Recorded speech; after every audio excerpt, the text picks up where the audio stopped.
And now, live from the studios of Freedom's Phoenix, Ernest Hancock. That's the sound of the police. That's the sound of the beast. That's the sound of the police. Yeah, they be a-coming. Yeah, we should keep a lookout, because you never know with Sheriff Joe. Say it ain't so, Joe. I remember having the conversation with him when I found out somebody reported to me that he got a tank. And I go, man, say it ain't so. And he goes, yeah, well, what if I do?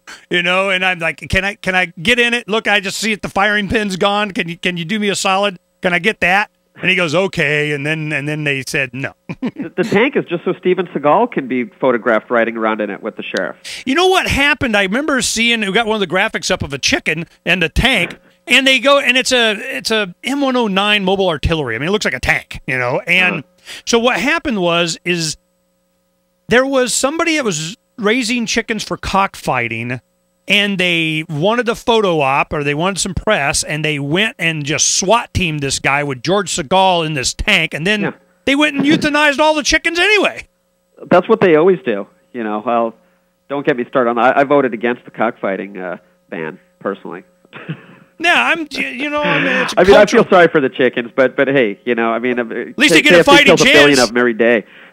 They get a fighting chance instead of being independent. No, the Humane Society, every time they go in and they bust one of these cockfighting places, they round up all the chickens and euthanize them. You know, so they got it's kind of like Vietnam. They got to kill the village to save it. Oh, you know, it's like South Park. Shoot it! It's coming right for us. Okay. My favorite story about one of their tanks, though, was back in '04 when they stormed this house of some guy who hadn't really done all that much. I guess he had a warrant for his arrest, but it was overkill. They brought the tank. One of the deputies left the parking brake off or something, and it rolled into a car and ran over a car. And then they also fired so many tear gas grenades that they burned down this whole house and killed a poor dog. You know, and I remember that was another big thing. Arpaio is going after, he makes a big deal after going and saving dogs. Yeah. I saved the dog. He treats them better. You know, he makes no bones about it. He treats them better than he does his inmates, and apparently they eat better, too. Well, you know, that's another thing we're finding out is the, screaming about more money for the jails and more money for this and that and everything. He's kind of been raiding that a little bit for his own little personal army to the tune of 99, almost $100 million. It's incredible. That you know, I mean, what do you do with $100 million? I'm like, wow. Well, I'll tell you. Well, one thing they did was that they used that money for the pet projects that he wouldn't have otherwise been able to afford, like these immigration sweeps that turned out to have been fabulously expensive, and these abuse of power investigations, which required a lot of overtime. I researched one case. They were looking into Mary Rose Wilcox.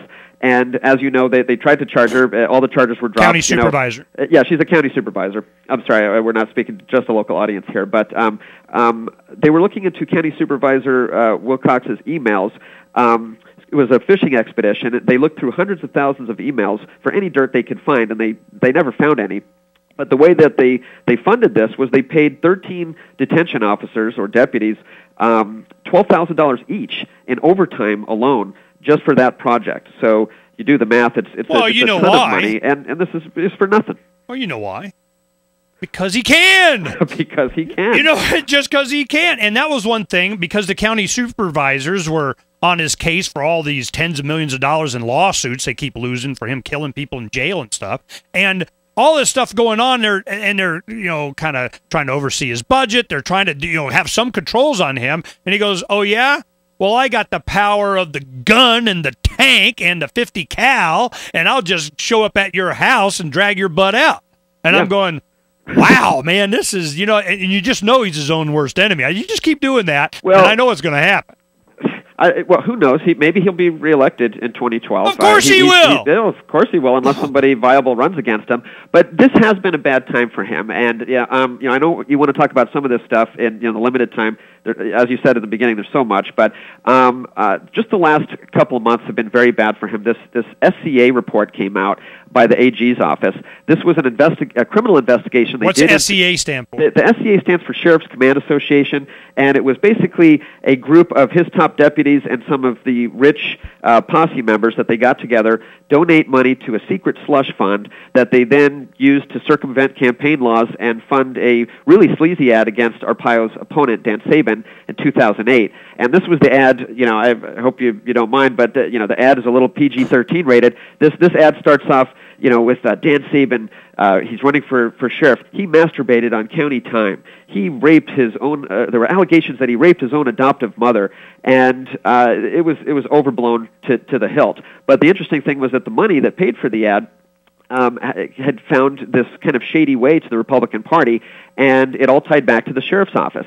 And this report that the AG's, the Attorney General's office, released 2 months ago shows that Arpaio's number 3 guy, Larry Black, was behind this whole thing. His friend, this Captain Joel Fox, they were sending love letters to each other apparently during this whole time when they were sending emails to each other in which they would profess their love to each other and also talk about how they were setting up this fund and things. That was a very bizarre thing to have come out. We still don't know exactly what happened there, but for sure those guys never dreamed those emails would be made public. And then this Babu report came out. Now let's talk about who Babu is. There's a Pinal County sheriff who was endorsed by Arpaio. Pinal County is a county between Pima County, which is Tucson, Phoenix is Maricopa. Between the two counties, kind of to the east, is Pinal. Exactly, and if you listen to Paul Babu, the sheriff, they're completely overrun with drug and immigrant smugglers, which is actually partially true because they're bordered on a large Indian reservation that is bordered on Mexico, and so a lot of people do come up from that way. But Paul Babu, the sheriff in Pinal County, has kind of taken a cue from Arpaio and really made illegal immigration one of his big issues because it's a popular issue in this state. And so when one of Sheriff Arpaio's deputy chiefs makes all these allegations about the other guy we were talking about, the 400-pounder Dave Hendershot, the chief deputy, Arpaio gave the investigation to his buddy, Sheriff Paul Babu, who then launched this 6-month investigation, and the result was that Arpaio didn't know anything about anything. And, it was kind of a coincidental and not really surprising conclusion, but it really hung a lot on this guy Hendershot. There were financial misdeeds, abuse of power. Well, Babu had sought and got endorsement from Arpaio, and they kind of traveled in the same crowd. And a lot of people had a lot of hope for Babu, but I'm like, you don't get elected sheriff doing this kind of unless you're willing to do the work of the bad guys. I mean, that's just the way it is. Yeah, well, he's a politician. He's had to bend the truth a little bit here and there. And there were other counties. You had investigations that was kicked up to Yavapai, which is north of us, which is Prescott and stuff up there. And because they have so many conflicts of interest, they'll go to another county. Here, you do it, and they come back and say, "Oh man, this is bad. This is bad. This is bad. Well, you got to do this. No, I don't. Yeah, you do not. Well, I quit. Then I'm not going to whitewash your thing. So then they go find somebody else to whitewash it. Well, even worse, the rhetoric coming out of some of those places was incredible. Sheila Polk, who is the Yavapai County attorney, she compared what Arpaio and the former county attorney Andrew Thomas were doing to totalitarianism.